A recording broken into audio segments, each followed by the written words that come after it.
welcome to Fathoms Deep, a Black Sails podcast from Common Room Radio. I'm Liz Stevens. And I'm Daphne Olive, and we're about to have a really fun episode. We will be talking with Gavia Baker-Whitelaw and Elizabeth Minkel, who are both journalists who are relatively new to Black Sails. They both started watching since the season 4 finale and have such fascinating thoughts about the show. So we're really looking forward to that. But before that, we have a great announcement. Very fun announcement. I think everybody knows that we're going to Dragon Con this year, which we're very excited about. But what we can now officially announce is that we get to interview Zach McGowan while we're there. Do you want to tell us the details about that, Daphne? Yes, absolutely. So we're going to be in at least one panel, so come see us there. But also, we are going to be in a big room, which I don't quite understand, like the parameters of that. What's a big room? They called it a big room. Exciting. We're going to be on a stage in a big room with an audience, and we get to interview Zach.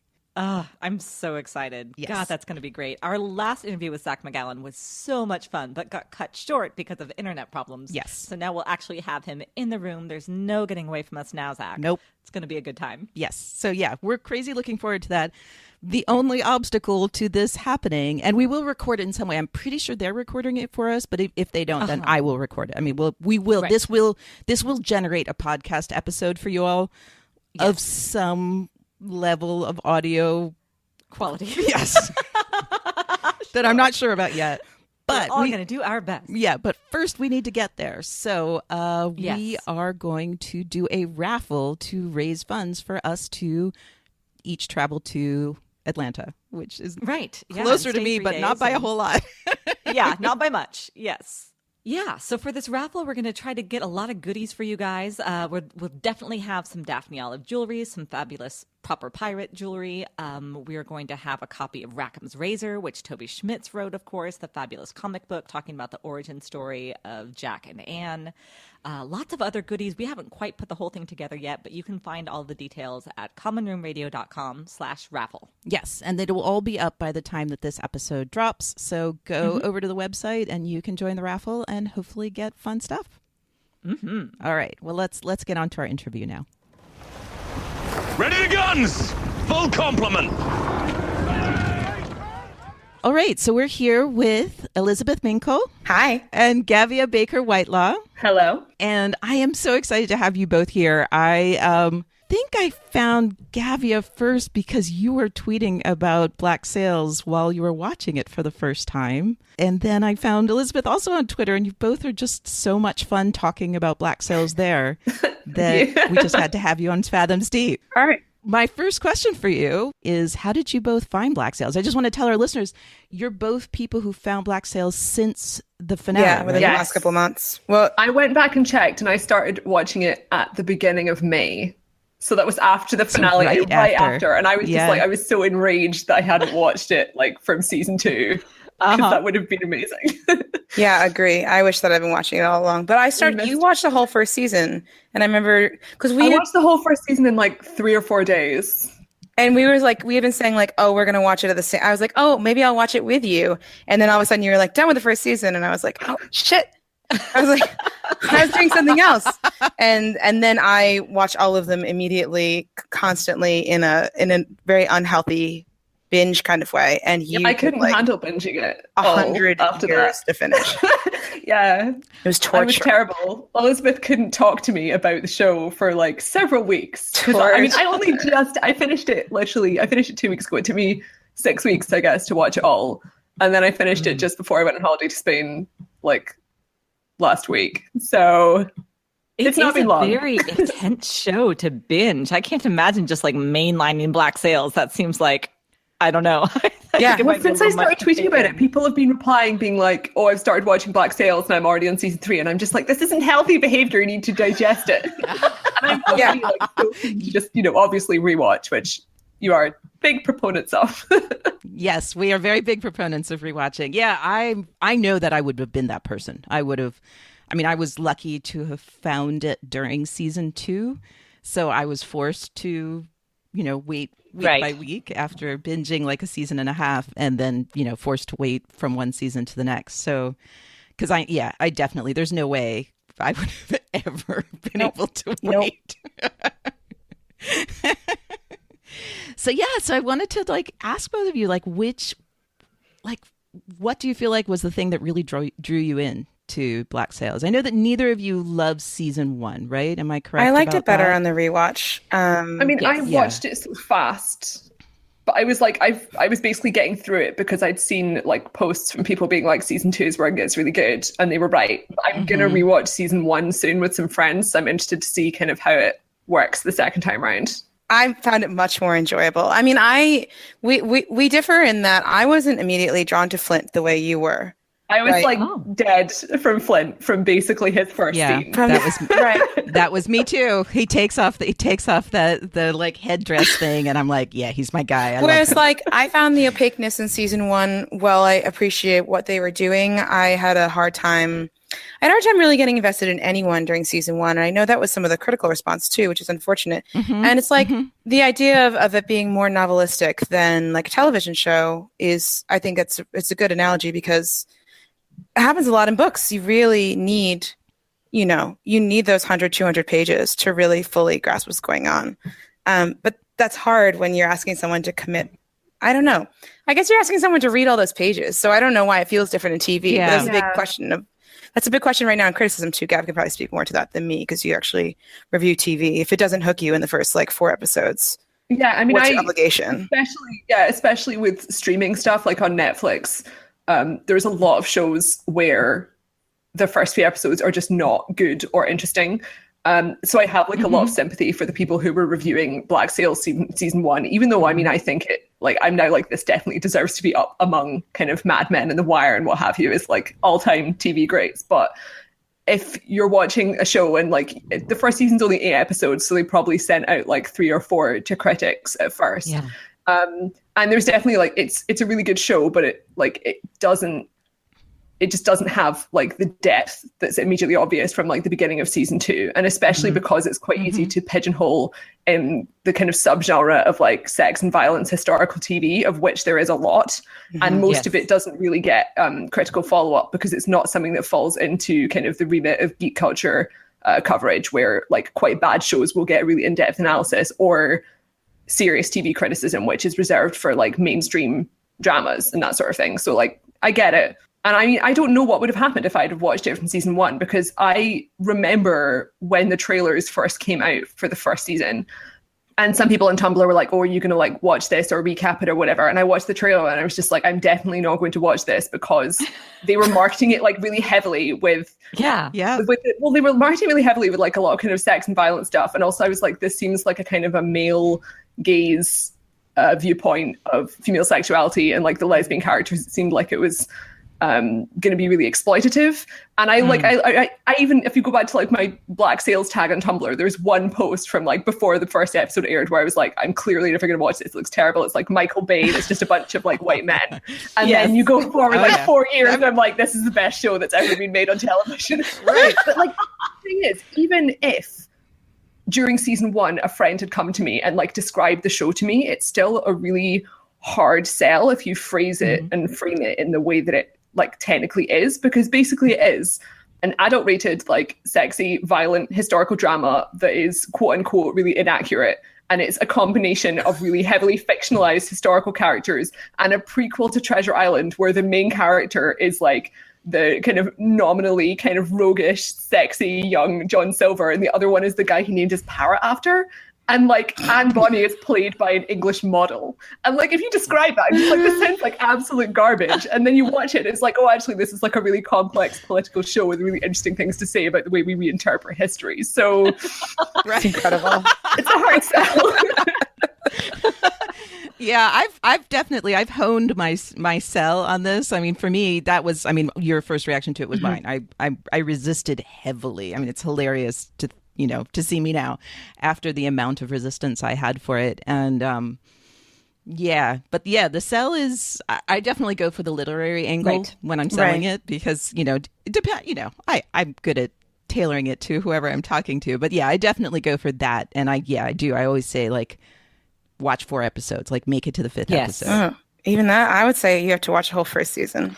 I feel like it's the whole first season too. I mean, and I tell them, I love politics. That's true. Yeah. But I love politics a lot, I think so. that there's a lot that speaks to the whole scope of the show just in the last 10 minutes of the first episode, where we're on the deck and it's Flint and Billy and the page and what's his name?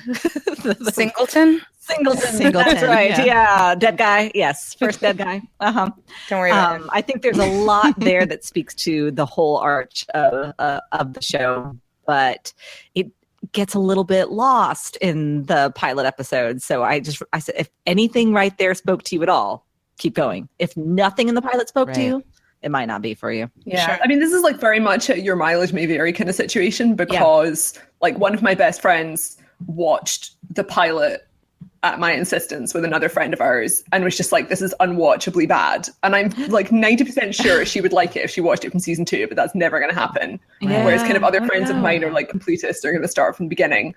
My housemate Grace started watching with me. I mean, she watched a couple of episodes of season 2 and now she's watching kind of from season 3 onwards with me. So she saw kind of the Miranda's death and from then on in the beginning, but she's only just starting to get into it. And she also she just doesn't care about Flint at all. She's just he's just a generic man protagonist. I'm I will physically fight you. One of the best. But I think that's because if you don't have the foundation of season 1. Exactly. I would argue that you can't do that. I've said this many times on the podcast, the moment, even if you're not me and you don't love Flint from the first second you see him, the first second I saw him, I knew he was my character. He is the best version of my favorite kind of character. Now I feel that way. I just couldn't get that from just his eyes. No, sure. Beautiful eyes. Fair, Elizabeth. Very fair. Well, for me, it wasn't actually the eyes. It was the stopping Singleton when he was about to kill the captain. I was just here's this guy who's so big and so scary, and this much smaller guy who has so much presence stopped him. I can see that with such authority, and I was like, that's my dude. I didn't need to know. I mean, the fact that he has this whole tragic history and all that, and just such conviction, and coming up to where he gets to at the end, he became more and more my character, it was love at first sight. And then just that thing where you have love at first sight, but then it's actually your true mate. Flint is that person for me. But what Liz and I have said many times, and what I do say to people, you have to go through season 1. I don't think that his backstory would be half as powerful if you didn't go through season 1 with him. I totally agree. And you didn't see him kill Gates. The moment he kills Gates, and that they managed to have him killing the most sympathetic character, and you feel bad for Flint when he's doing it, that's when they did this thing. So getting the backstory after that and understanding finally why this man is so tortured would be much less powerful had you not gone through season 1 with him. Yeah. But you're right, Elizabeth. I mean, it is that thing. It's that commitment level. And maybe we just aren't trained yet to we expect that from books. We expect that we need to invest some amount of our time into a book in a way that we don't expect to need to do that in a television. You can read a book in 3 hours, and that's the whole book. What kind of books are you reading? I mean, maybe that's fair. And how much free time do you have? Oh my God. I was going to say, I just don't think, to be honest, I don't think that many people, all right, a lot of people read, but a lot of people don't read, first of all. I mean, the statistics show that. That's true. Second of all, a lot of people read genres or specific books where you don't have there's there's an old adage they always say in writing workshops. It's something like you have to get page 1 has to get you to page 50, and then page 1 has to get you to page 10. Then page 10 has to want you to get to page 100. And I don't think those rules apply to a page turning, quote unquote page turning thriller. Right. So if you look at some of the biggest hits even in literary fiction and crossover in the last 5 years, a lot of them have been very much they are not slow starts. People are not willing to put in that time. And I don't know. I mean, I studied Victorian literature, so I clearly am willing to put in far more time than I should have. Listening to everyone's freaking backstories, but so I don't know. So maybe it's not a matter of training, or maybe more shows like this. I don't know. I'm trying to watch The Leftovers right now, and I've heard that, and I'm not finding it very engaging. But everyone says it's supposed to be the greatest show ever, and season 2. And my friends tried to watch it and start at the end of season 1, and she was like, "Actually, I don't think I can do this. I don't really have any context, and I'm just slogging through the beginning." You know, and it's like, I think it's worth Yeah. it. If everyone says it's so great, you know? I know. I say season 2, not having watched season 2. I watched season 1, and I'm going to go back to it because Lauren Sarner Has vouched for convinced me it. that I need to. Yeah. It's one of her favorite shows. Yeah. I mean, she loves it probably on the same level that she loves Black Sails. So if Lauren loves it that much, chances are I will eventually. This is a good love it that sell. much, I'm too. going to keep watching. I can do it. I can do it. You can do Yep. it. Yep. I'm there with you. I'm going It's to literally do it that, or I'll watch Black Sails for the 3rd time, or I'll watch Frasier for the 100th time. Yeah. I've never watched it 100 times. Yeah, So. yeah. See, all in all, I'm going to lobby for the third Yeah, time of me Black too, Sails, actually. 'cause I'm telling you, it is actually better each time you watch it. I'm looking forward to rewatching, and I'm also Elizabeth will know this because we've been talking about history a lot, but I'm currently kind of wading into the shallows of just doing so much background research. We both are. So I'm sure you guys, struggling. as fans, are very familiar with this, but I'm just one of those kind of fans who loves to research. But I've never really been really into a historical drama before. So kind of when I was the last thing I was really obsessed with was Hannibal. And I ended up kind of learning to cook and stuff like that. Oh, really? Yeah, well, That's amazing. I could feed myself. But when Hannibal started airing, I guess, when did it start airing? I guess I was probably 22 or something. So that was kind of the age where you can start cooking. Sure. And I did. So with this, I was kind of I finished watching and I was like, well, I need to learn about the Enlightenment and I need to learn about all the poetry that they would have been reading. And I really need to know more about, because I know a lot about pirates, because I was had a teen pirate obsession like many other people.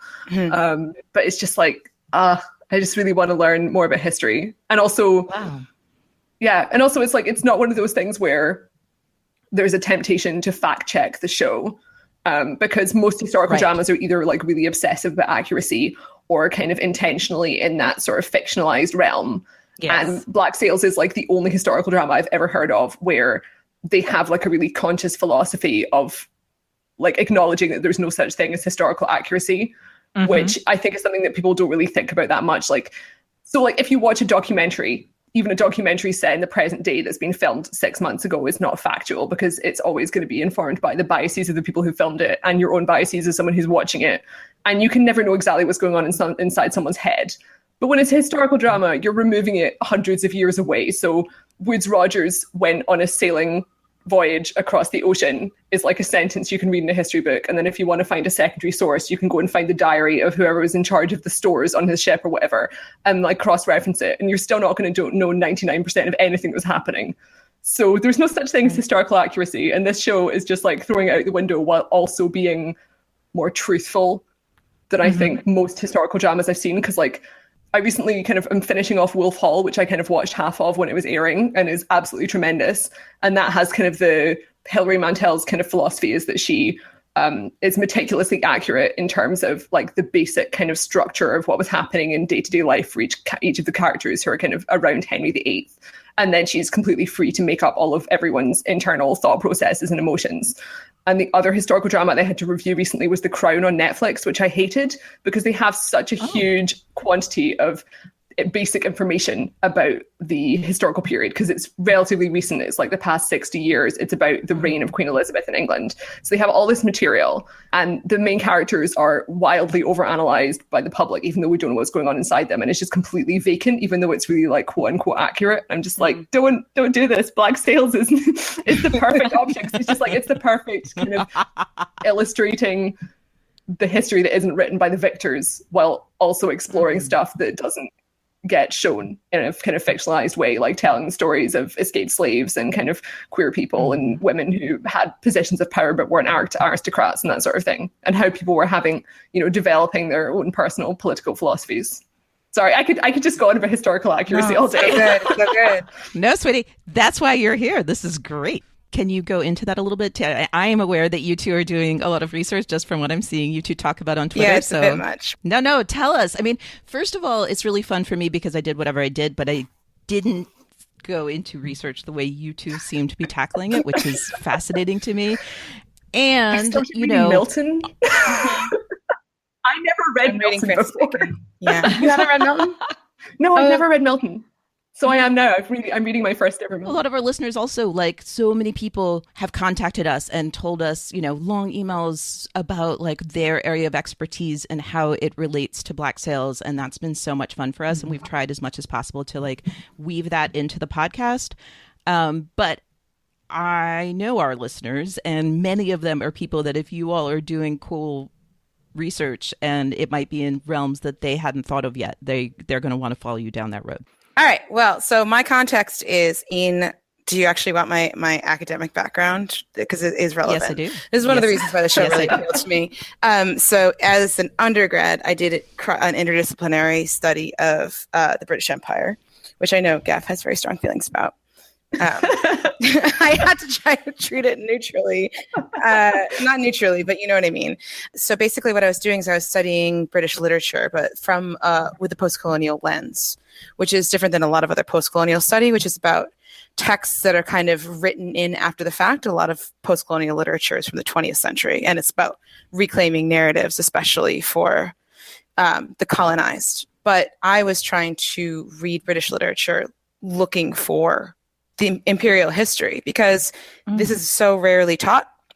Basically, it's as if you take a regular Victorian literature class and it's as if the empire didn't exist, right? Because they often didn't talk of, that you have to read between the lines of a lot of these books to actually find it. And it's absurd because it was obviously, even if it was you didn't have any direct connection, everyone had a connection to it, just as we as Americans have connection to our foreign policy, for example. So I have read a lot of the literature from this period that kind of more explicitly grapples with anxieties about colonialism, about exploration. Robinson Crusoe definitely is one that really engaged with it, which I was related to Woodes Rogers, which I just learned. Gav knew this already, but I am learning this in my voyage. Wait, how is that? Woodes Rogers on his voyage is the one he wrote the best-selling book about.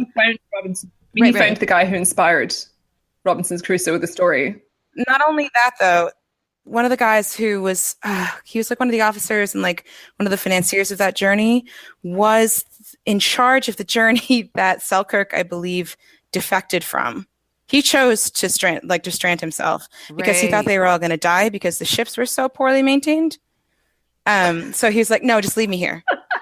Right. And so when they found him, he was like, I don't know. You're sailing with that guy again. And they were like, no, come on. He was living with his like hundreds of feral cats or whatever. And like, Right. Oh, now I remember that. Such a good story. So good. Anyway, so just thinking about, and obviously this is relevant to the show too, thinking about the way the pirates were being written about at the time and the way people were dealing with these like vast political stories that were happening that in their daily lives, maybe they didn't really have access to, but how are they processing these ideas? Or like when you read much earlier, when you read The Tempest, there's this big debate about how much does Shakespeare actually know about overseas exploration or, right. And it's entirely possible he knew very little and we're assuming that he knew a lot. It's also possible that it's meant to be an explicit critique of very early colonialism. So anyway, that's my academic background. So I am very interested in the Hamiltons, and Gav is too, it seems like, and that's like a miracle that we're interested in the same thing. Elizabeth and I were both like part of our careers we're both phantom journalists. Like Elizabeth has got more of a kind of straight journalism background, and she's also like, a historian and stuff. Whereas I kind of write more about pop culture, and we met through fandom and have occasionally been kind of called in to speak about like fandom culture together, but we've never actually been in the same fandom despite editing a newsletter together about fandom. So this is like the first fandom we've been in together, and we literally agree on everything, and it's great because it's so amazing. To disagree on Black Sails because it would be a fight to the death, but we don't, so it's fantastic. I literally read this email like once a week. I'm like, I'm so glad we feel exactly the same way. Like, it's incredible. Oh, Liz and I are on the record for not always agreeing. Very much on the record. I'm sure if we get into it, Liz and I don't have any other interests in common. It's true. In terms of that, which is really weird. We both play the cello. We do both play the cello. And we both have curly hair. Did I send you my Black Sails cello Yes, it's thing? incredible. You should send it to them. I haven't. Yeah. That was just like the early draft. I'm arranging a hymn from the Black Sail soundtrack on cello, but like I just sent Elizabeth one that I'd done in like half an hour. I need to do it properly. It was beautiful. That's amazing. Wow. Yes, I very much want to hear that. Yes, please. That would be amazing. If you send me a part to play, I can record a part too, and we can put them together. So basically, the reading that I've been doing over the last little while, and full disclosure is I'm writing a fanfic, and I'm hoping that I actually deliver this time because I've started many fanfics and not finished or posted them. Finishing is hard. That's all right. Oh my God, it's so hard though. Yeah. Basically, in the story, Thomas Hamilton is the protagonist, and what I would really like a better grounding in is it's easy to kind of assume what his ideas are and his philosophy just based on his words, but I would like to understand what he's reading and how he thinks about it. And not just reading, but reading in particular. Gav and I have been like sending each other like links to Purcell pieces and, having cry. But like, obviously I like to imagine the full thing, but I also think that it's interesting that they chose to write a character. One of the ways that I'm really interested in the way they deviate from history is the fact that Woodes Rogers actually does arrive with a very similar plan to what Thomas Hamilton creates, but it's done from a completely different place, right? And so I think it's interesting. There is no equivalent of Thomas in history, right? I don't know of any record of anyone who was thinking of the pardon as redemption. Woodes Rogers wants to pacify the violence so he can have open trade. They both are like, this is something that can work out from an economic standpoint, but it's kind of the difference between if you're like a left-wing activist and you want there to be the universal living wage versus being Mark Zuckerberg and wanting there to be the universal living wage. Because Woodes Rogers is like, this is going to be really great for commerce. This is an incredible analogy. This is going to be really great for, I'm quite proud of myself for thinking that just now, actually. But yeah. Well, and that comes down to one of the major themes of the show, which is idealist versus pragmatist. Sure. I feel uncomfortable just calling Woodes Rogers in the show a pragmatist because he's so much worse than that. We have pragmatists that are actually people I like. And he's not one of them. Obviously he's such an interesting kind of villain figure amongst, and then Island Full of Villains or whatever the line is, which I love so much. Yeah, what Robin said. Yeah. I'm also taking in some of the historical stuff into account. Like he tried to get the pirates of Madagascar to go for pardons too, right? Like he wanted pirates to just stop pirating so he would have more access to trade, for the slave trade, actually, which the show does not mention, but that was his main cargo. Yeah. But also, like, at that point, there were just so many privateers as well. So, like, the concept of the pardon, there's, like, a finer line between, like, legal and illegal piracy. Right. So...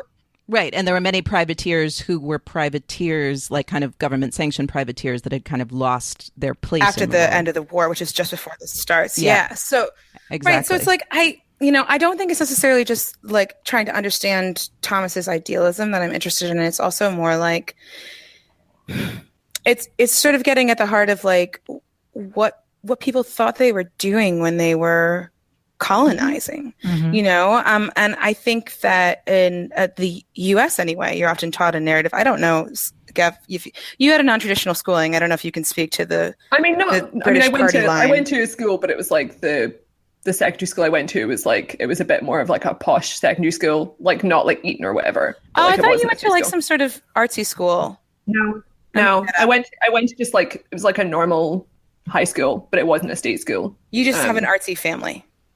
Yes. No, I grew up without a television and my parents are both like Green Party activists. Right. Okay. That's what I'm mixing. So that's, yeah. But no, like Britain very much steers clear of doing any kind of coverage of imperial history, kind of for obvious reasons. Like no country ever really teaches the dark parts of its history unless it's something that's become like a really explicit part of policy, like teaching German kids about the Nazis. But also there was like a really huge like difference in the way each individual school chooses to interpret the curriculum. So there's already a really big difference between Scotland and England. There's two different education systems. I'm Scottish. I grew up in Scotland. So we learn a lot about the Reformation. And you can definitely just speak to loads of people in England who will not have heard of the Reformation because it's not relevant to their daily lives. Whereas in Scotland, it's extremely relevant because people are still murdering each other over the Reformation, like in my hometown. Wow. Right. So, so it's like we kind of have to have this because it still is why we have football fights. but like, you know, I don't recall ever having much education about the British Empire. Like, we obviously, Victorians and the Second World War are two big favourites among British historical media and also history classes. But I grew up reading the Horrible Histories books, so I think I have a pretty solid background education just from being obsessed with the Horrible Histories children's books as a child. They are incredibly useful. Literally, I think I got more stuff from the Horrible Histories ancient history books and Asterix than I did from the first year of my degree studying ancient history. It was all covered in those children's books. This is incredible. Yeah. I didn't know them. I didn't know their books. I know there's a TV show. Oh, the BBC show. Right? No, they're like, so the Horrible Histories books they're illustrated, but they are kind of, you know, they're oriented like a kind of novel. It's not like a big picture book. And they're from like, I guess, ages like 7 to 12 or something. And they're really accessible, kind of funny history books that kind of combine kind of major figures with aspects of everyday life. So there's like, you know, the vicious Vikings or whatever, and they go through different periods of history and different characters. There's one that's like just for all the Tudors, and like they are so well written. They are like perfect children's history books. And like a lot of my friends used to read them as well, but I was like obsessed. And I learned more from those books than I did from like basically any history education I got in school. Mm-hmm. And they taught you about the British Empire? Yeah. I mean, they definitely weren't like cleaning stuff up, because it's like the sort of thing where it's like, you're going to learn the dirty history, but like they're not especially political. So, right, you know, you're not learning about. So like I did problematic, you know, yeah, it definitely did not ignore kind of bad stuff. But looking back, when, you know, 15 years to when I was reading it, I don't know. Yeah. That's matches. I mean, like I studied at King's in London as an undergrad, and domestic history and imperial history were two different tracks, which is strange to me because, you know, those two things are not separate. I was going to say, like in the US, I feel like we're often taught about the, you know, the white settlers coming to, even just calling them settlers, white people coming to to our shores. Well, I mean, it's often like, oh, religious tolerance, blah, blah, pilgrims, and then like economic opportunity. And like, it's not even just about the whitewashing of the like genocide of Native populations so much as like, I don't even think that we're given such pat and like motives that are disconnected from reality. Like, why were people doing this? Like, there were a lot of reasons, and I just don't think that we're exposed to them. So that's one of the things that I don't know if the show necessarily goes into, but I think it opens that door to think more about it, right? You see people kind of with their ideas already set. You don't see, you know, no one asks, why are we here in Nassau? Right. I mean, I think the answer that you get from the show would be more of a personal one. Why am I here? Why did we all come to this island? Right. Well, or like, why are we as pirates? Sure. I mean, the whole, you know, that's because the story is about the frontier. It's about being outside of civilization, like that whole dichotomy between civilization and being outside of civilization. And outside of civilization is a place where you can write your own history, like Singleton's speech in the first episode where he's trying to recruit sailors, and he's like, I mean, he's kind of talking about Flint, but he's also kind of talking about their captain. But like, we know what it's like to be subjugated by a captain and not have your own, you know, do things for your own good, and come with us where we do the same thing as you. We just do it for ourselves, and we're free to define ourselves. I mean, I feel like that's, you know, a big part of what Nassau in the beginning, like what Nassau is for these people, I think is something that you delve into over the span of the show. So it's like in the beginning, it's introduced, but it's always personal. Like Nassau is a place where you can live outside of whatever had oppressed you in civilization. But that's always a personal question. Like the fact that there is a Nassau, that this had been colonized is kind of like, that's the foundation that isn't really questioned. Like, I feel like in season 3, you start questioning because you bring in Maddie and the Maroons, and you start questioning like what really, even the parts that you think of as outside of a civilization, how they're also benefiting from civilization. But it always seems personal. It doesn't seem like it's right. Well, I think that's one of the benefits of the show. That's what a show can do, right? I mean, that a history book can't, right? Like, and it helps you. I mean, these are our lenses through which we can understand it, and these are the lenses that are reclaiming a history. I mean, reclaiming. It's not like. I mean, that's why I call it a post-colonial text, right? And it is kind of jamming itself in there and saying, well, what if these are all the stories that you were not told? They totally could have existed. Right. They could have, They very much could have existed. And you even get the what if these different subjugated groups did band together. Yeah. And it also, although you don't really, this is the kind of thing like Elizabeth and I are trying to kind of reverse engineer a bibliography for the background of the Hamiltons and James. But it's like, once you know the characters better towards the end of the show, you have such a clear idea of where their kind of political and personal backgrounds have come from, like the things that led them to have the philosophies that they've created. And they're so intelligent, they're like fully formed, and it's not a really simple ideology for any character. And they all have like a mixture of idealism and kind of their pragmatic plans and their kind of personal desires and that sort of thing. And it's very rare to see that in any TV show, never mind a historical drama. And it really lacks kind of the very hard to escape philosophy that a lot of historical dramas have, which is the idea that people in the past were conservative when people in the past were the same as people now in every culture. And, they had like different backgrounds, and like that's reflected in the way people behave in the show. But like, there's no kind of weird uptightness from kind of the idea that basically I think people kind of transfer the idea of like Victorian Britain into the past 500 years of Britain, with occasional gaps for people to kill each other in battlefields. It's like, that's not what it was like. And like, these are people who are like, kind of pre-Enlightenment academic art bohemian types. And then you've also got people who are really kind of formulating this, I guess, kind of like proto-anarchist idea of how to survive after escaping the idea of empire. And they're like trying to figure out how to live out with the constraints of empire, which is still something people struggle with now, because as soon as you grow up with something, it makes it borderline impossible to think of a way of life that's different from that. So that's why it's so kind of relatable from a political perspective. And like, just like all the way through the show, it was just so amazing for me as someone who's interested in politics and like maybe not like super mainstream. I was like, this is really dealing with stuff in a very nuanced way with multiple viewpoints, and it's giving me a protagonist who just wants to like punch the queen in the face, like. No, Vane would have punched her in the face. I think Flint would have used a different. I didn't realize until after I'd finished it that they just like basically never mentioned the queen, because Queen. I was just thinking. No, they really don't. Yeah, I think there's a really well. I think it's really interesting in general, the things they don't say. Like, there was a point in one of our conversations with other journalists who've been on before, like, I think it came up in the top, or I think it came up during the show, but like that they never say evil. Oh, right. That word isn't used. They always say darkness. They don't say evil. Like, it's very interesting. There's almost like a negative space of the show where you look at the things you would expect them to bring up or address, or words you would expect them to use because of what we've been trained. And I don't mean like pirate stereotypes like that. Obviously they tossed out the window, and thank goodness.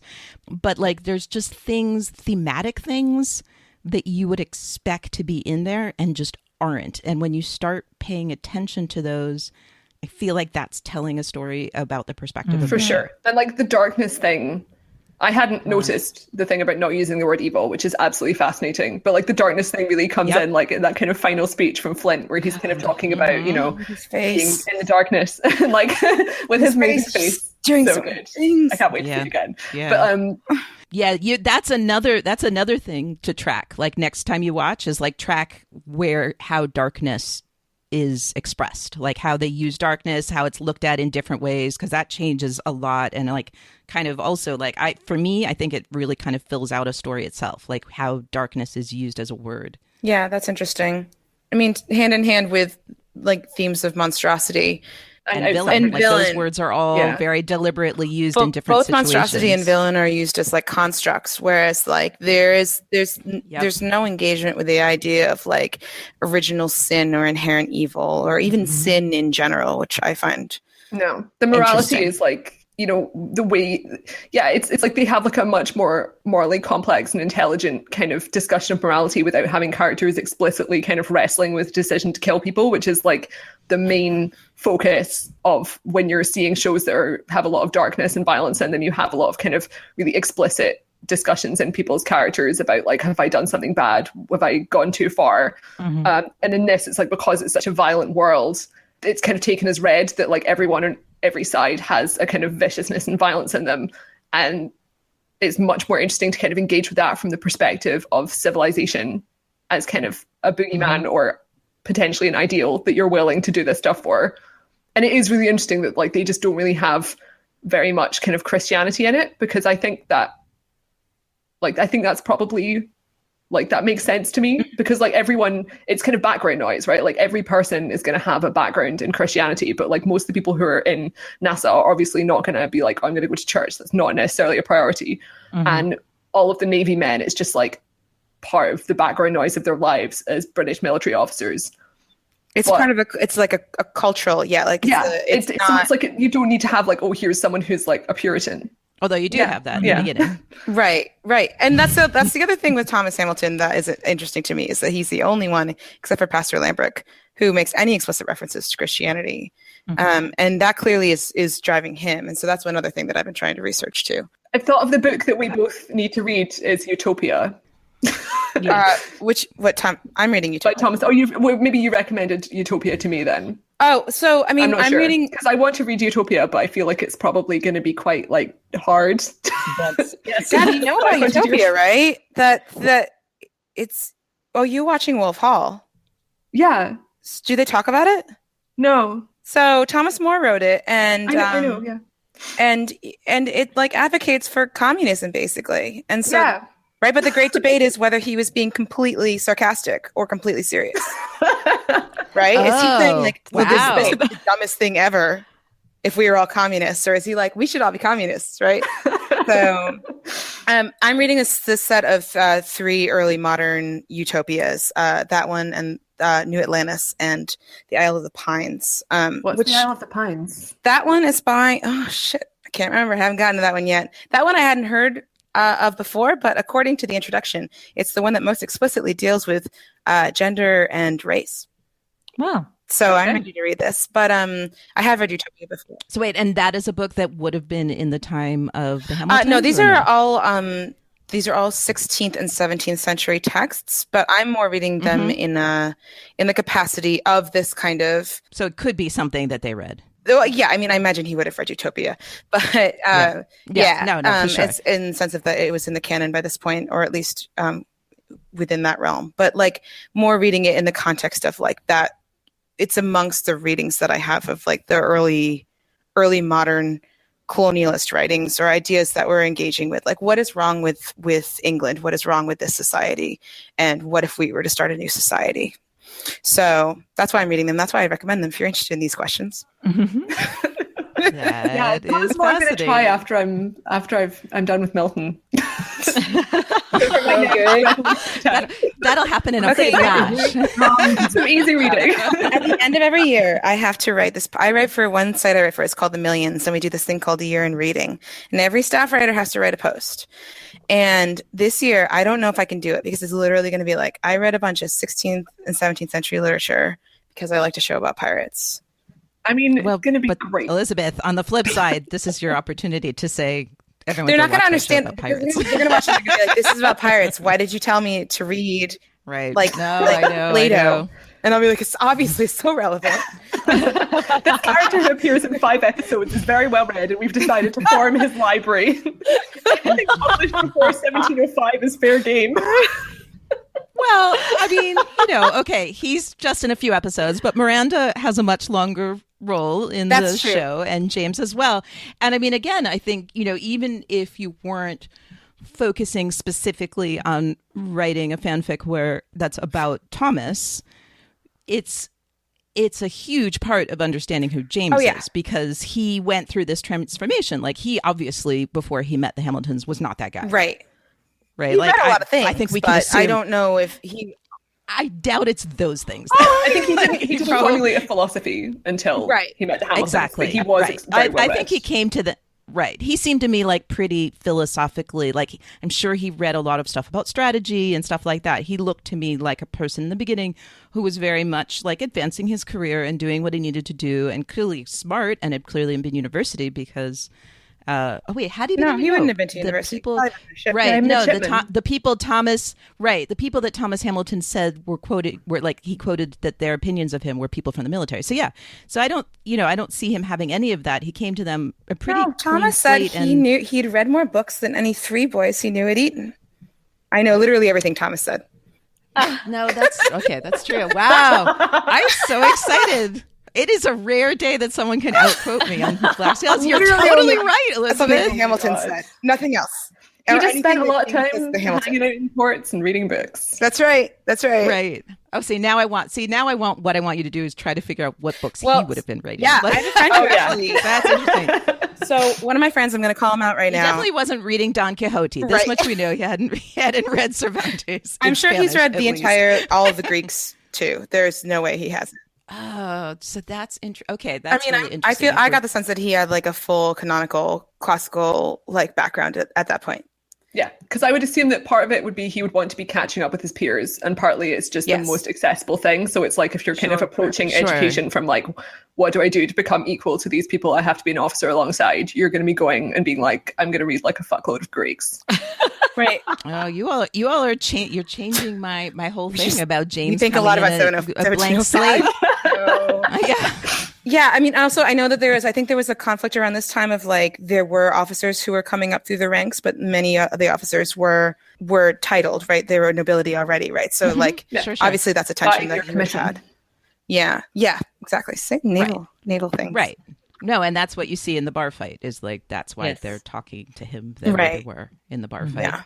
So great. right. So go read every book written before 1705. And watch Black Sails.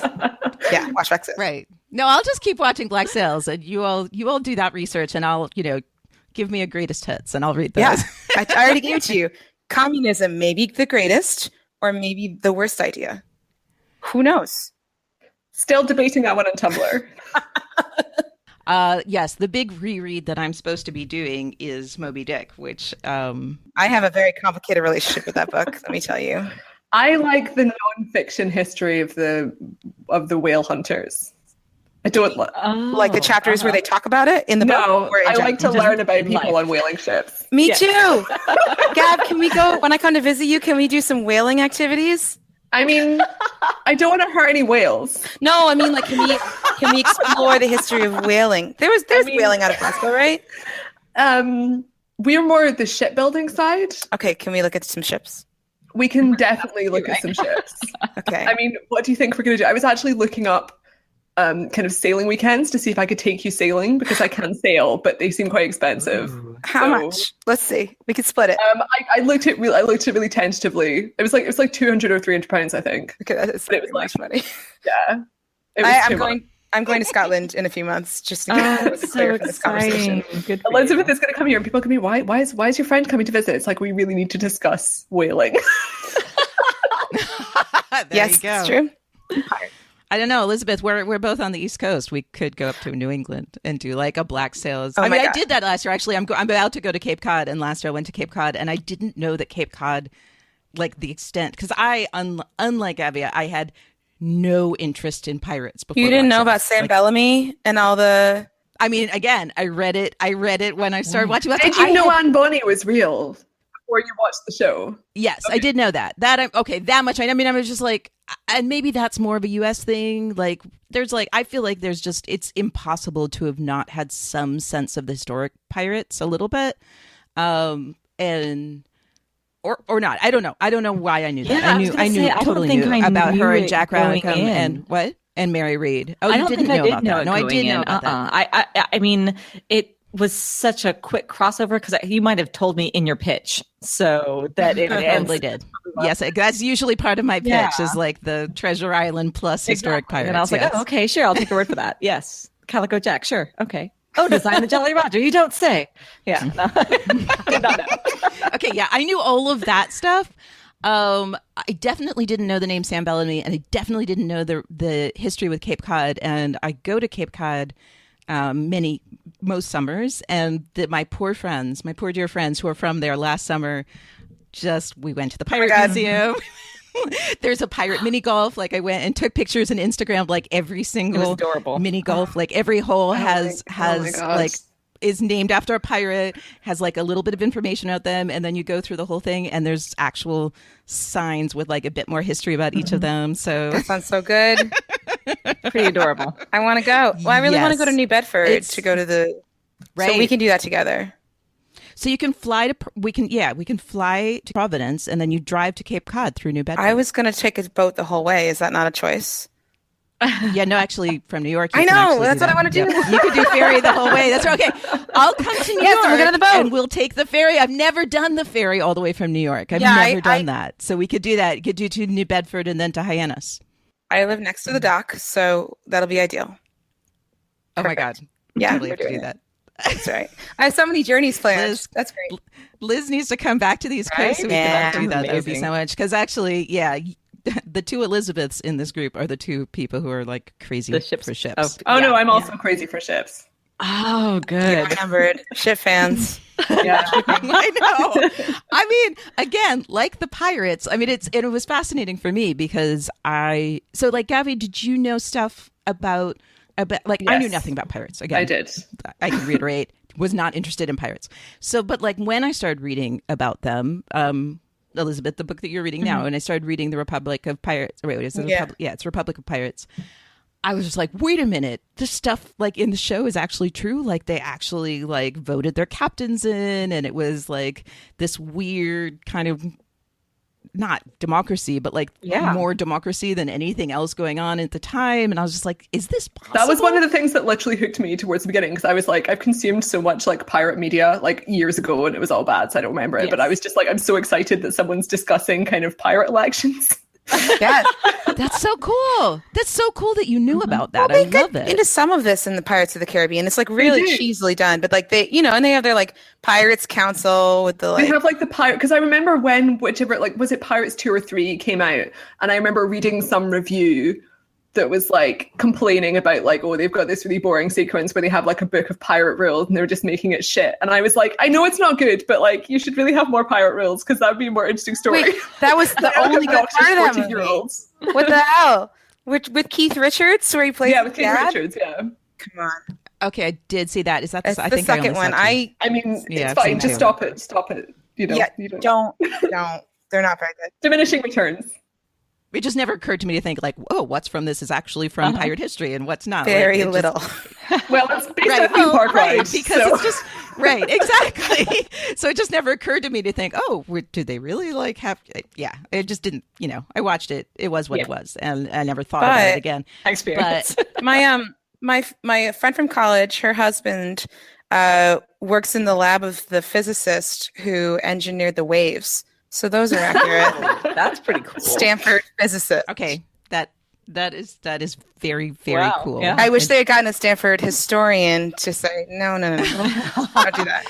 Well, they had a different priority. Yeah, they just wanted to show us waves. That's such an interesting priority. How strange. Okay. Right. Exactly. And Johnny Depp wearing a lot of makeup. Sure. So let's talk about characters. Okay, so which character, I guess my question is, which character like drew you all in, and which character like by the end was the character that felt most important to you, if there is one? Like all the way through. Yeah, obviously. I was like fascinated. Yeah, but like there's so much change, right? Because like in the first, definitely season 1, but also most of season 2, I was just so disgusted by Silver. Like, I mean, not disgusted in the sense that they were meant to be. I just thought he was like a really shit, obnoxious character. And I was like, ugh, they're putting like this like guy in who we're meant to find kind of sexy and appealing and cool. And I was just like, he's just terrible. All the way through season 1, I started to kind of like him in season 2. And then in season 3 and 4, I was like, he's really great now. And I'm interested to see how that kind of changes. In season 1, which I watched in like 4 days or whatever, I literally didn't even notice that Jack Rackham and Anne Bonny were who they were. I just referred to them as the hipsters, and I didn't know what they were. I thought they were like background characters. And then in season 2, I was like, wait, shit, what? Yeah. Did you pay attention to what Anne was doing like at the end? Like, did you pick up on that? At the end of season 1? Yeah, like when you watch it the first time, were you like, oh wait, don't she has some like other motivation? I probably watched it at like 4 a.m. Oh my god. Wow. I mean, what do you mean other motivation? You mean with Max? Yeah, With right? Max, yeah. Oh, yeah, kind of. All right.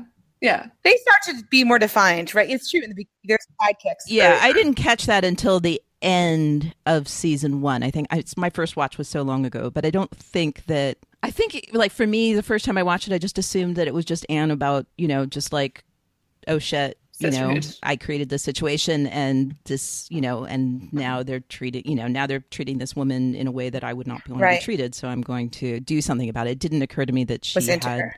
possible. When that bit started, I was like, this is interesting because actually she seems to be the only female pirate, and it's interesting that she's the only one who cares that a woman is, the victim of sexual violence. That's how I was reading it. Right. I mean, me too. Yes. But even then, I feel like that's the part where I started to see her as like less of like, one of his two like ridiculous looking sidekicks, right? And I was like, oh, there you go. And it took longer for me to see more depth in Jack, though I always enjoyed him because he's that kind of character. But he does have a lot of depth. But yeah, I think it's easy in the beginning to be distracted by the flashiness of Jack Rackham, and then you're like suddenly surprised by the depth of feeling of Jack Rackham when it starts really showing. It's a delight. I was glad he had hidden depths. It is a delight. So, yeah. I'm trying to think of who caught me in the beginning, but it's 100% Flint, and Anne is the other character that, and obviously the Hamiltons, because it's the only people I care about, but they aren't in the beginning, so maybe I just needed them to be there. I'm so excited to see Miranda again. Well, Miranda's in the beginning. When I rewatched it and she came on the screen the first time, I shouted in my empty apartment, Miranda! I'm so excited. I adore Miranda. I just love her so much. Me too. And I'm really hyped. Actually, no, I think I did kind of towards the end of season 1, I was like more into Eleanor, who I just find absolutely fascinating as a character, because like she makes every decision that I like disapprove of politically, and like I find it really plausible the way her kind of arc is structured, considering her background, like the decisions she makes, where I'm like, that's terrible, but it's also really well written. I'm just really invested in that. But it's sort of like in season 1, she sort of overshadows Max.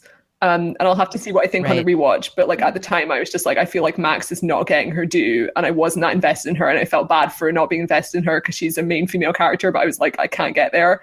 And then over season 2, I was like, obviously one is one over, and I loved her. Right. And then just the finale absolutely slayed me, because by that point, I was obviously hideously invested in how much I love Max, but I'd sort of assumed that.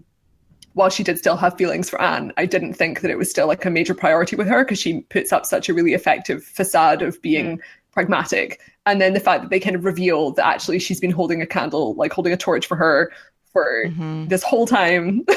And she's like learning that she decides that she's going to be soft and romantic instead of like hard bitten and ambitious. And it's just like the most beautiful romantic thing. And I was just like, I'm dying. This is the most wonderful love story I've ever seen. That's Max, it's funny, like I came for Flint. I love Silver a lot. Like, I'm curious, like I feel like I'm doing a little mental note, Gabby. I'm gonna like have to check in with you when you rewatch. Like, I was like, I'm really curious how you're gonna feel about Silver now, because after the finale I was immediately like, this is enthralling to me, because like I know that like people have kind of different kind of reactions to like the reveal about his lack of backstory at the end, but like my immediate kind of reaction was just like, he's a hollow person who just kind of attaches himself to different groups and people and like molds himself around them. And like, I'm really interested to see him from that perspective in season 1, because it kind of makes his kind of like shallowness much more interesting and emotionally compelling. That's interesting, because that's the way I kind of always read him. He seemed like I mean, I definitely knew that he was like molding himself to the crew and stuff, but I feel like it really kind of revealed that to me in an explicit way in the finale. Yeah, I kind of feel like it confirmed everything that I'd always thought about him. And I find it very interesting. And obviously, like him in opposition to Flint, it's the line about one of them's utterly defined by his backstory and the other one has none or whatever. Yes. Yeah. Like, obviously. If you look at Silver, though, I mean, there are a lot of ways to look at the fact that he molds himself. And I actually see this as a parallel. I mean, okay, you have debunked my idea that Flint wasn't well read, but I still stand by the idea. But I still stand by the idea that Flint hadn't. like maybe he wasn't an empty slate in that he wasn't well educated, but he was still an empty slate because he was so ready to take on the idealism of Thomas. Yes. You know, and love will do that to someone. I also think being treated as an intellectual equal, and I think Fear Empty Slate is not off in the sense of like he's being given a space to argue, right? Right. No, I don't mean that he was. I don't mean it in a bad way. I don't mean he was an empty slate like that. I think there was something like diminished about him or unworthy or less than. But I do think that one thing that both Flint and Silver have in common is an ability to be malleable, to change themselves, to fit the situation that they're in. The difference is, for me, that because Flint is so, you could argue too much in touch with his backstory, too much in touch with the narrative of his life, he always has this kind of core. When he's being malleable, there's always this core of who he is that stays firm. So like that's part of why he can be kind of so powerful and also not very flexible in some ways. Like he's super flexible that he's like, okay, I can now be a guy who hangs out in salons and talks about Cervantes and Marcus Aurelius, and now I can go be like the best pirate ever. I think kind of the difference is that within a month. Flint is very much explicitly doing that as kind of his image. So he's crafting the way people are perceiving him. So even though he is, to a certain extent, going to be authentic, he's like showing people a new outward self, like tailoring. See, I think he thinks he's doing that more than he is. Like, I think he's taken over by the Flint persona. But like with John Silver, it's like there's kind of less there to begin with. And he's so malleable that like he thinks like, oh, I'm going to go and like kind of cheat and become like trick the Brotherhood of Pirates into trusting me so I can stay alive, which is how I was viewing that at the time. And then he kind of basically drinks the Kool-Aid and like very quickly becomes absorbed into the Brotherhood and gets really invested in it, but kind of in a weirdly kind of inauthentic way, because that the reasoning behind that is different. And that sort of, he's just, he falls for his own lies much more easily. And it becomes not a lie. So does Flint, basically. But so does Flint, because he has this idea that he can shed Flint like a jacket. I mean, classic denial. Right.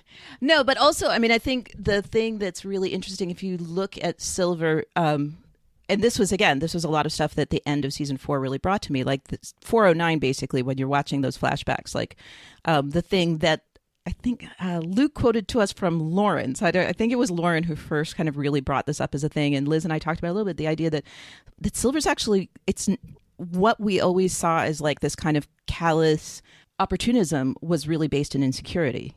Was that, that he had convinced himself that's quite that clear he just... right in the beginning. Yeah.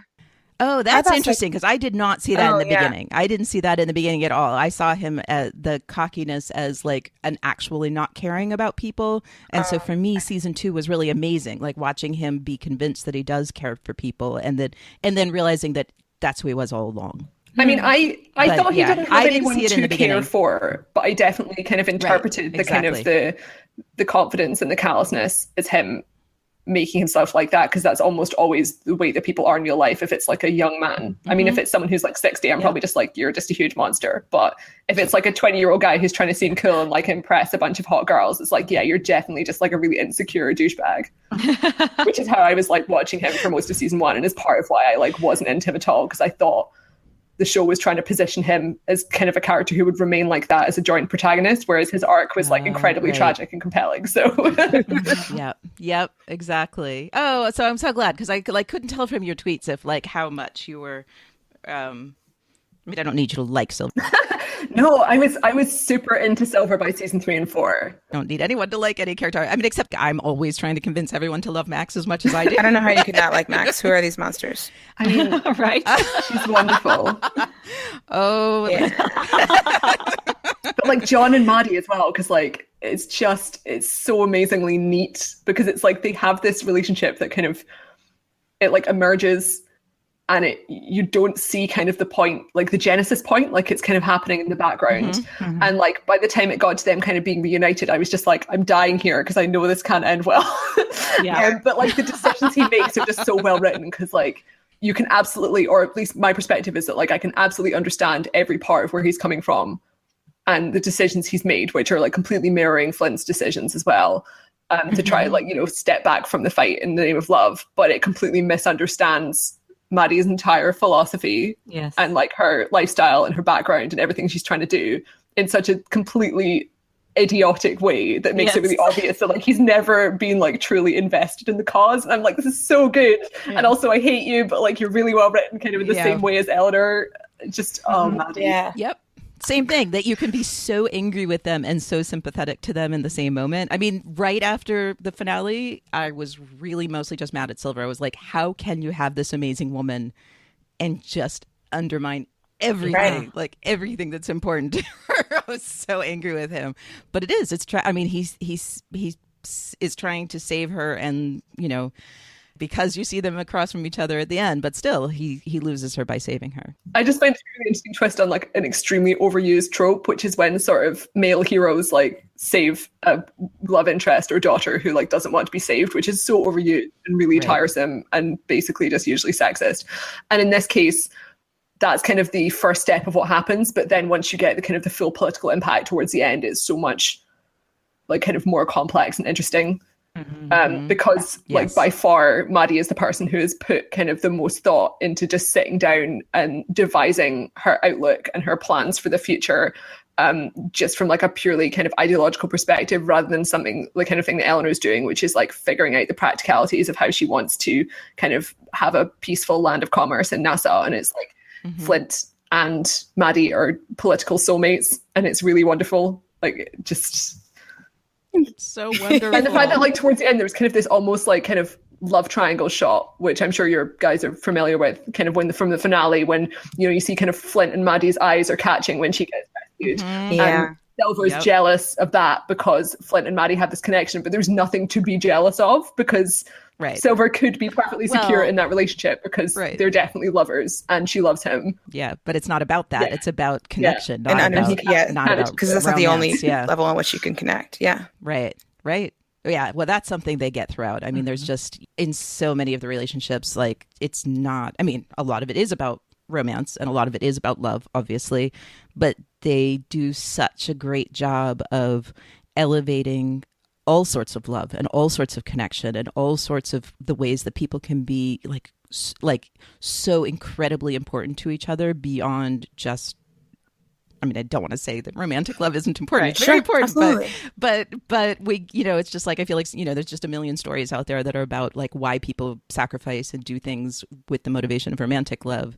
And this story allows for so many types of connections people can have with each other and for them to be so complex and sometimes sexual and not sexual at the same time. And and when those... or like sexual and that's not really what's bonding them to each other. It's just, there's just so many variations. And the interestingness of like, I mean, there's so many different kinds of partnerships, right? And not just sexual or romantic or spousal, right? It's like, and the idea of the intersections of where they don't align philosophically or where they complement each other philosophically and when they clash or when goals change and goals like that's I mean that's the heart of the show. When sands shift. Yeah, and the idea that just you can't lead alone because every successful kind of leader is actually 2 or 3 people leading at once because they need that many people to balance their skill sets. No one's doing anything alone in this show. Yeah, right. I mean, Will Rogers like thinks that he's doing stuff alone, but then completely relies on Eleanor. Right. I mean, he never really is though, because I mean, we see him with Eleanor from the start, and I mean, he takes her out of jail to say, "I need you to do this." Right. Like, so I don't think we even see him alone. I can't think of any. No, I mean, I don't. Well, the only time he's really working alone is when he does like start to work when he goes off Eleanor on his own and goes to. Right, and that I mean, and the story, right, and the story is very clearly coming down on how we're supposed to feel about that because he burns down Nassau and she dies. So like it's basically saying when you do that this is what happens. Yeah, that's interesting. Actually, can we think of any other instance where anyone acts? Blackbeard, because Blackbeard basically just comes back because he's like, I need a son. He's like because I think Blackbeard and Woods Rogers are basically 2 characters who are like. They are lone characters, but they're not actually alone. Because Woods Rogers, like at first when he picks up Eleanor, he's definitely thinking of her as like just a kind of a subsidiary that's going to help him. And then they become a partnership, and that's what leads him to achieve greatness and also leads to his downfall. Because like once she dies and he's alone, he's fucked. And with Blackbeard, he's like the one character who I find him like I love the actor, but like I think he's one of the less kind of interesting characters, just because like the parts of them that are interesting are just kind of all to do with the relationships he has with his kind of surrogate children. And then when he's alone, he's basically he's kind of the most, I guess, like generic pirate captain character, which makes sense because he's like this really famous celebrity figure. Well, we also just discussed, our last episode was talking about Greek mythology, well, mythology in general, but Greek mythology and black sails. And I had framed the original, the like historical pirates, the ones they just talk about, but Teach is the one that we kind of still get as like the Titans, like that if anything, Teach is the embodiment of the former world of Nassau, the Nassau that all of our main characters are kind of living in relation to that, whatever the relationship is. Like each one of them kind of has a different relationship to the mythology of Nassau itself. And so it's interesting that he, like the way you're saying that, it's true. Like he is kind of the embodiment because he comes in the middle and he's the embodiment of that version of Nassau. Sure. So it kind of makes sense that he would be a lone wolf, and also that he would not be fleshed out as much as a person. And his impact is less kind of important and personal, because like when he has an impact, it's because like, oh, we need Blackbeard's skills or fleet, but he doesn't have as much of a personal investment. Well, we need him in relation. Yeah, to exactly. characters. He needs to be. We need to show who Flint is in relation to Blackbeard, who Vane is in relation to Blackbeard. I just also don't. I think I mean, I know, Gav, you said you were underwhelmed by him. I remember you tweeted that. I remember that word in particular. But I also think that I mean, it's interesting because I don't know how much he really lines up with there's the historical guy. I mean, I have to go on the record here. I mean, our listeners know, like, I'm crazy in love with him. It's really good. I love Reese Stevenson. Yeah, he walked onto Black Sails, and I was just like, oh my god, I'm so happy, and I just continued to love him, and was very angry when he died. Okay, so not to say that I think that he's a bad character. I'm about to say positive things. I feel like I liked him as in the context of all the pirates. I mean, pirates made some really different decisions when faced with the idea of a pardon. Right. And I like that he exists as this figure. I mean, at least in this story, being like, no, I'm kind of done. Not like I'm going to take this pardon and then go around and be a dick and hunt all of you that I used to fight with because I'm a dick. Are you not a fan of Hornigold? I'm a dick. Hornigold was a dick to begin with. I mean, he started off that way. He just took it to another level. But yeah, I kind of like that. I mean, because surely not everyone needs to take a side either, right? And I kind of like that he has this ambivalence about it, and that he does feel some loyalty. I think that's compelling. Kind of the purest, most perfect pirate because he's just like completely out for himself. Yeah, right. But I mean, he's not cruel. Well, I think that's why Jack Rackham's kind of ending is like Jack Rackham is the child who ends up being his eventual heir. Because Jack Rackham is also really into kind of the self-creation idea of having a really good PR for yourself and everyone knowing who you are and being famous. Mm-hmm. And he also is like the character who's just like, career-wise, I'm super hyped about being a pirate. Whereas Vane definitely is the same, but Vane like kind of buys into... Vane clearly has a grudge, though. More philosophical way later. Yeah. Well, but Vane just is a pirate. Jack Rackham wants to be a pirate, and he particularly like one of my favorite things is when they first meet, and Teach says his name, and he's like, I love it so much. Yes. So he's almost like he's like the younger son who nobody paid attention to, but actually did good. Mm-hmm. Like who overachieved and was really the one who actually like did the thing that the dad always wanted. Mm-hmm. Also, his accent is fascinating because he's got this really kind of.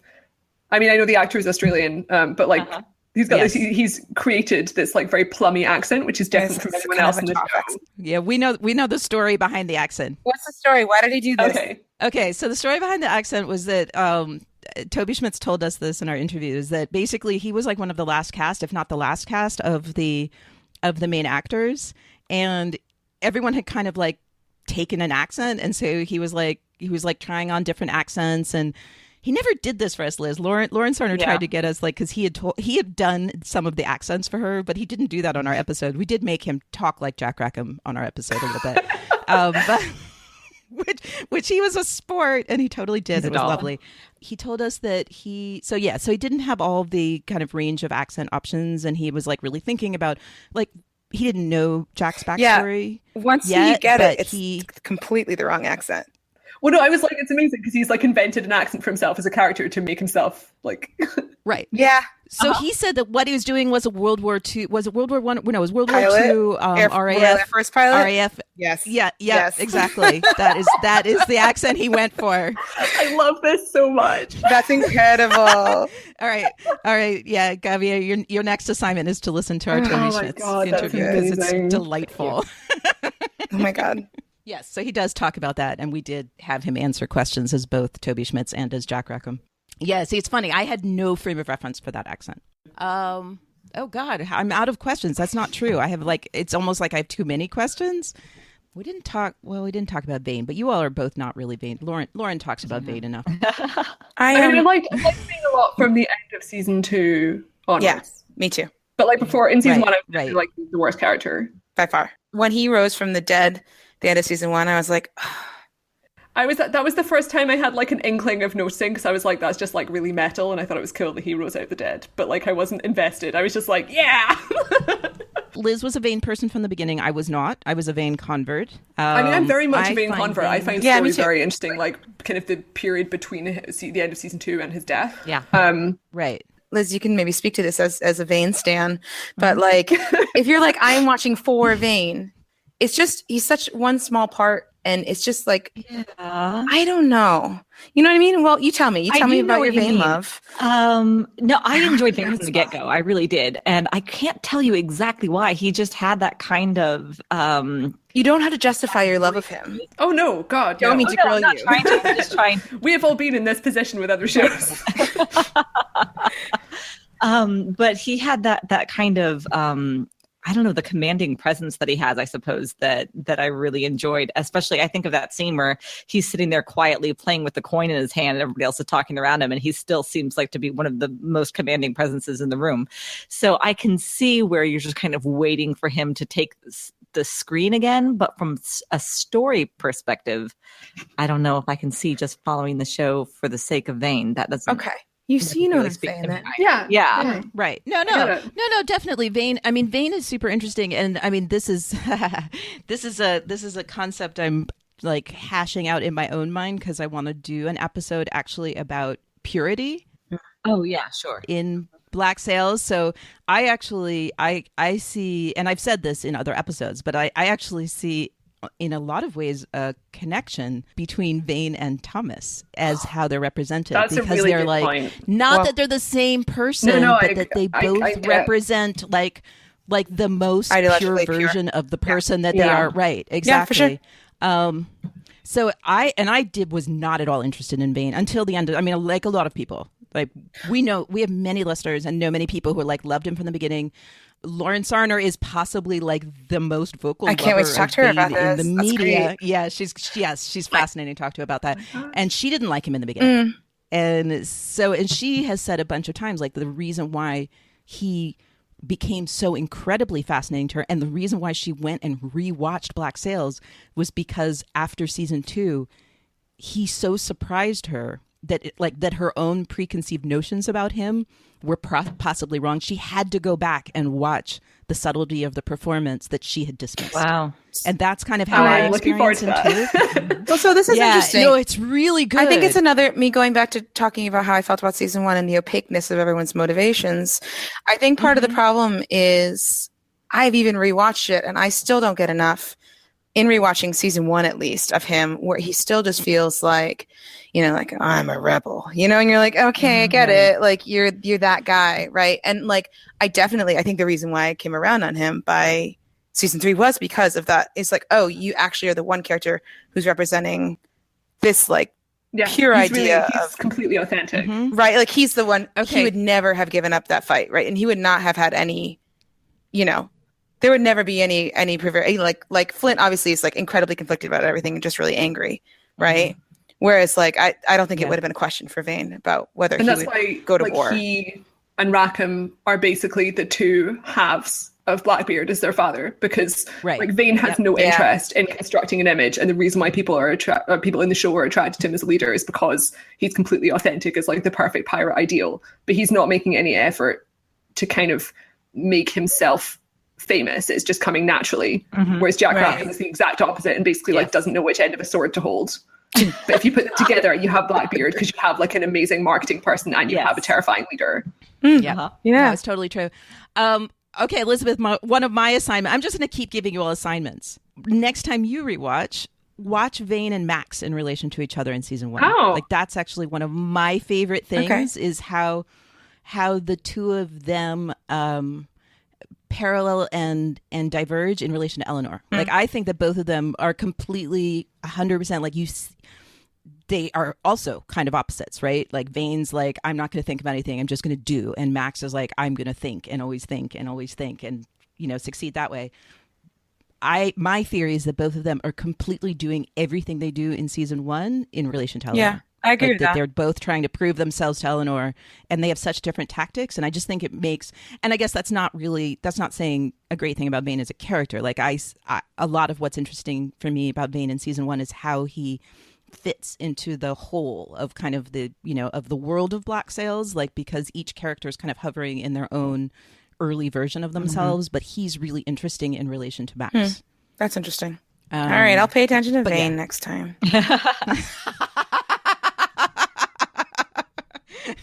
I mean, this is what I do is this is why I give these assignments. It's horrible because that's what I've done to myself. It's like, I'll just like do, okay, this rewatch is based on this character or this idea. And then you end up being me and watching it. It's fine. How many times have you watched it? I don't know. Oh my God. You don't have to. Many times. That's fine. I don't. I mean, again, I started early on. So it's like I watched seasons 1 and 2 many times before season 3. I watched through season 3 many times before we ever decided to do a podcast. And then I watched each episode multiple times for us to podcast about it. Okay, that is a lot. And I've still only seen, I saw seasons 1 through 3 twice, and I've only seen season 4 once. Oh my God. Each episode. Yeah. That was kind of the structure of our podcast, was like I was the one who would like study everything super, super minutely. And I just kind of came with like my gut feeling and fresh. Yeah. Right. See, I'm not usually a rewatcher because I rewatched Hannibal with friends like, a couple of years after it had aired. And Hannibal is my absolute favorite show in the world alongside Black Sails. And like, I've only rewatched a couple of other shows, and occasionally I'll rewatch like a single episode that I think is interesting of something that's like really classic, but otherwise I don't at all. Yeah. For TV shows. And like, sometimes I get actively annoyed when I have to rewatch episodes of stuff for work when I'm reviewing something. And if I have to like go back, because I watched every episode of American Gods twice. Yeah. And each time I was rewatching the episode of American Gods, I was like, I just don't care. Yeah. We also podcasted about American Gods, and it's just not as good. Yeah, it's not as good. But with this, I'm just like, I can easily like, I mean, I basically want to rewatch it immediately, which is why I'm trying to like persuade other people to watch it with me. But also, I can see myself kind of just studying it because there's so many levels, and also like once I've worked my way through Elizabeth's reading list, you're gonna be like 75. Right, so we can reconvene like 5 years. Yeah, from now, literally. After you've done the reading degrees list in like early modern history and literature. We're gonna have to time travel to Cambridge in like 1685 if you really want to make this happen. Oh no, I need access to like cleaning products. Was there Lush then? If there's no Lush, I'm not going. Yeah, on the Boats didn't smell good. I think this is someone who knows a slight amount about boats. Didn't smell good. Yes, right? Yeah. I mean, it seems almost like most people didn't smell good. Like probably even Miranda Hamilton didn't smell that good. I can't believe this. I bet she smelled great. I think she smelled great, and I'm very happy with just the show's decision to just be like, oh, you're all just really clean. Yes. Yeah, I feel fine about it. Don't worry about it. Like, actually, Max is the only character who bathes. It's like a lot of the time Flint doesn't even bother to like scrub the blood off. Right. I know, especially like in 410, they're just like, I mean, again, they're pretty busy. There's a lot going on in 410, but it's like you all still have the blood on you from the last episode. You're just like talking to each other. You like, it would just take a second. There's water around everywhere. No. It would just take a second. Harder if they're covered in blood, you know? It's true. Yeah. But super pleased that Max bathes, and, because we get the scene with her bathing, and also... She always has time for eyeliner. That's nice. Yeah. Her hair is like always pristine. Always perfect. Oh my goodness, the hair is I wish amazing. Anne Bonny didn't have to shave her legs in the show, because it's just like, if ever there was a character who wouldn't shave her legs, it's So Anne true, Bonny. though. It's just I know. ludicrous. Yeah. Accurate. Oh, they all shave their legs, right? They do. Everyone on television shaves their legs. I notice if they don't, because I've got like a weird fixation with how annoyed I am that they want everyone. So I mean, I never shave my noticed legs, but like I'm just like, this is why are you making every woman have hairless legs? At least they have pubic hair. That's something. I actually did appreciate that. Yeah. I really did. I mean, obviously, there's like the beard woman in the first episode, but I don't really recall. Okay, yeah, we don't need to go there. This is rated explicit, I saw, so we can say whatever we want, right? True. Oh yeah, you can say whatever you want. If you want to talk about the Blackbeard scene, I'm okay talk with about the not doing Blackbeard that. scene. I mean, the Blackbeard scene is a great Max. That's your introduction to Max, and it's a great, it's a hilarious Max introduction. It's like, oh yeah, she's gonna be like a romantic lead in a political powerhouse, and this is her.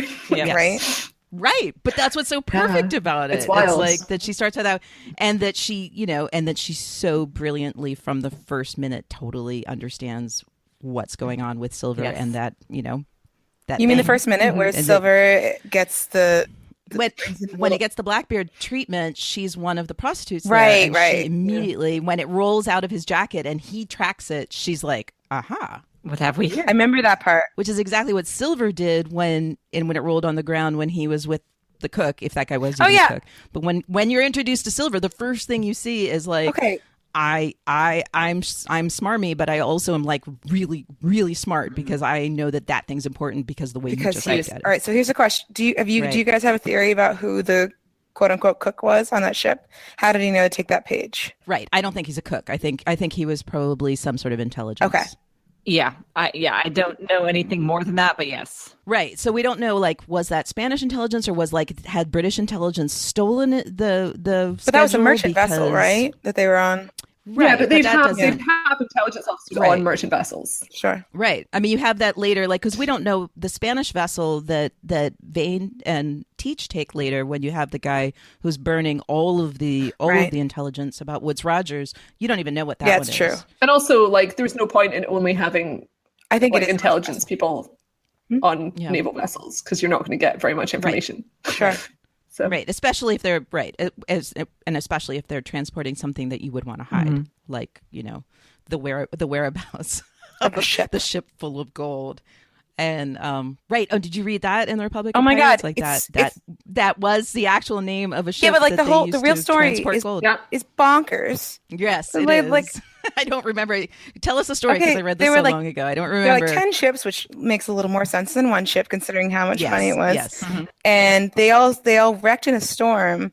And then like literally everyone at the entire Eastern Seaboard heard about it, and they all sent everyone was like, water well, and gold rush. let's send a guy. Yes, right. Like the Governor Hamilton, first of all, very confusing. And Jamaica was like, we should send some guys to get some gold. Mm-hmm. I don't know why they had to name them Hamilton to confuse me. Well, I mean, it's also also confusing because we ended up when Liz and I first started podcasting, we were both obsessed with Hamilton, so we kept. We're into the Hamiltons. Hamiltons.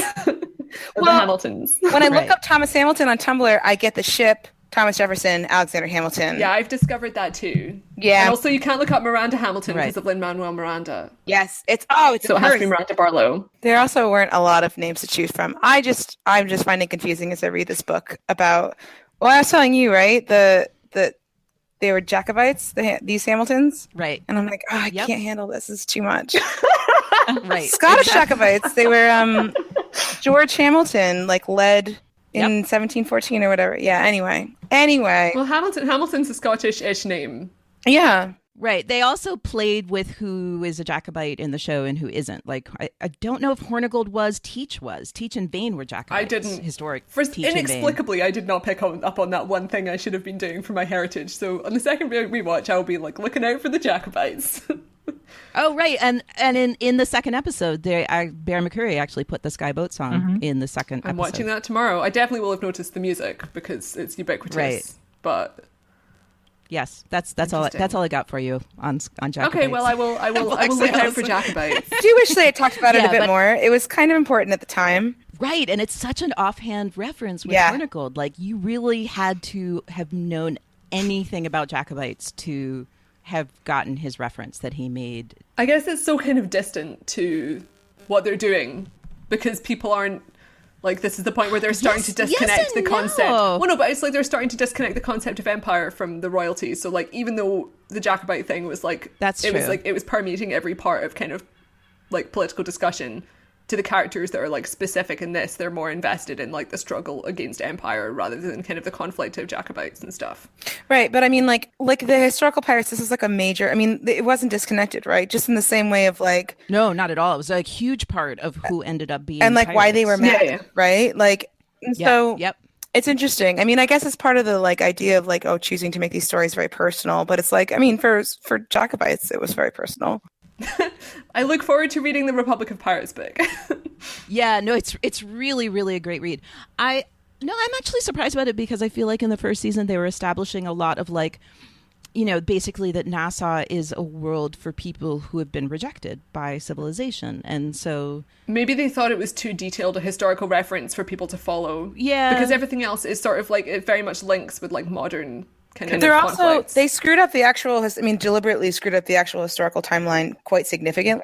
So it's possible they thought that like they couldn't actually line up real historical movements with, which is why I was surprised that they had that offhand reference to like your friend in France. That's what's interesting is right. But it's not the first episode, but it's right in the beginning. Yeah. So. Well, ladies, I'm so excited that you all came on the show with us because I've been having so much fun watching all of your reactions and hearing all of your reactions about Black Sails. So I'm super happy that we got to share it with our listeners.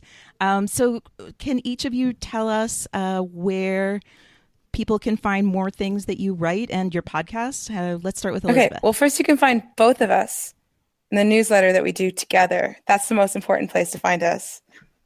I love that. Which is called the Rec Center.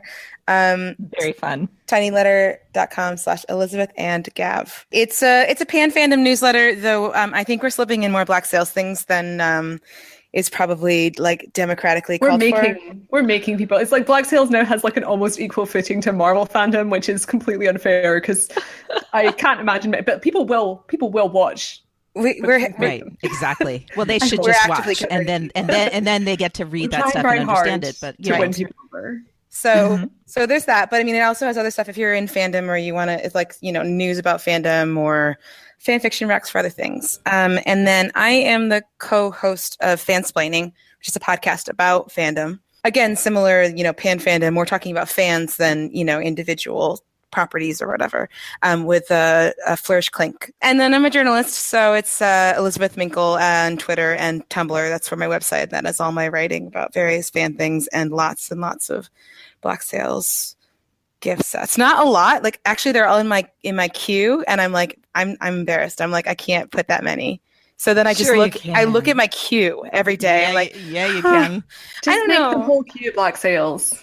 I know. Elizabeth, you need to go to my profile on Twitter and just like look at the media. Yeah. And you'll feel better about yourself. Yeah. It's just a string of Black Sails gifts. That's all there is. Okay, good. I do feel bad. I mean, I just imagine having like a filing cabinet full of Black Sails gifts because Daphne's been like very, very dedicated and like tweeting me while I was watching, and it was just like, how do you have so many? I know, and I was so careful not to spoil you at the same time, but yes, that's pretty much what my phone is. All right. So Gavia, tell us where people can find you. Okay. So the Rec Center newsletter with Elizabeth. I co-host a podcast called the Overinvested Podcast with my friend Morgan Davies, where each week we talk about usually a movie or TV show, but occasionally it'll be something a bit more off the beaten track, like a political event or something. But basically the concept is that we're both really overinvested and we kind of analyze movies and talk about them, and it's really fun. And we're very analytical, but we're also fans. So, big blockbuster movies and also more obscure topics. So that's Overinvested, and you can find that by Googling Overinvested Podcast or whatever links we have. My main my career is that I'm a geek culture journalist and kind of TV and movie reviewer. So I work for the Daily Dot, and you can find my work there. And if you're like a TV fan, I recently did a lot of in-depth recaps of American Gods. And the next thing I'm going to be doing is regular weekly recaps of the new Star Trek show, Star Trek Discovery, which starts in September, which I'm very hyped for. I'm a big Star Trek person. Which I'm going to watch that because you're going to be covering. Oh, wow. Oh my God, that's heavy. But also you will be winning because you'll be watching Star Trek, which is the best thing a person can do. Yeah, and you can find me on social media as Hello Taylor. So Tumblr, Hello Taylor, and Twitter, Hello_Taylor. Yeah. Or just like search my You name. need that But that is underscore. where I'd be talking a lot. Yeah, you need the _Hello_Taylor. I have almost linked to that other Hello Taylor so many times. Yeah, it's unfortunate. Someone else is the Hello Taylor. But yeah, that is where I tweeted copiously about Black Sails and somehow managed to persuade people to watch Black Sails thanks to my very enthusiastic tweets. So thank goodness I don't have more Black Sails press. Such fun tweeting. I'm gonna put links to all of the things that they both referenced just now in the show notes for everyone. Also, I strongly recommend both of their podcasts. I've been listening to both podcasts, and they're really, really, really fun to listen to. Thank you. Oh, so nice. This has been really fun for me because I have really enjoyed both of you, and I'm so happy that you came on and that that Gavia finally finished watching Black Sails. I'm also happy. So long. For the love of God. I'm so sorry, Elizabeth. I took a very long time. I left you alone, standing on the beach, waving off. Well, thank you so much for having us. It was like very exciting to talk about this for multiple hours and not feel like I was boring someone, which is how I feel when I mention this show to literally anyone who's not watching it right now. I'm in that stage. It's very like pirates. Kindred spirits. Yeah, I think I've proven to you that I can do this pretty much endlessly. Yeah, ideal. Excellent. It was lovely to have your insights. Thank you so much, ladies. Thank you. All right, take care. Thank you. Bye.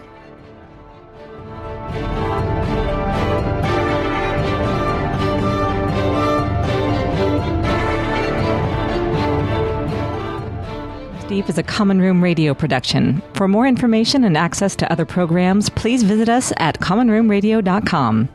To show your support, pledges of as little as $1 a month can be made to patreon.com/commonroomradio. Join the conversation by using the hashtag Fathoms Deep and follow us on Twitter at Black Salescast. We ask that you keep your tweets respectful and positive, and please avoid spoilers. If you have more to say, we want to hear it in all its spoiler glory. Email us at podcast@commonroomradio.com with Fathoms Deep in the subject line. Thanks for listening.